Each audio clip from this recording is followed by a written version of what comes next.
कमल के फूल खिले पोखरा के बीच में, कमल के फूल खिले पोखरा के बीच में, मैया मंदिर में शोभे भक्तों के बीच में, मैया मंदिर में शोभस भक्तों के बीच, मैया के टीका शोभे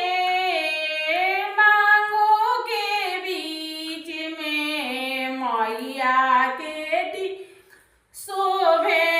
मांगों के बीच में, मैया मंदिर में शोभस सेवका के बीच, मैया मंदिर में शोभस सेवका के बीच, मैया के चुनरी शोभे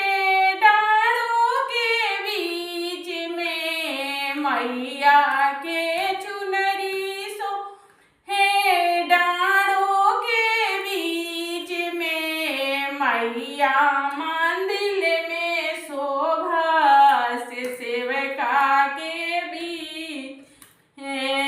मैया मंदिर में शोभस सेवका के बीच, मैया के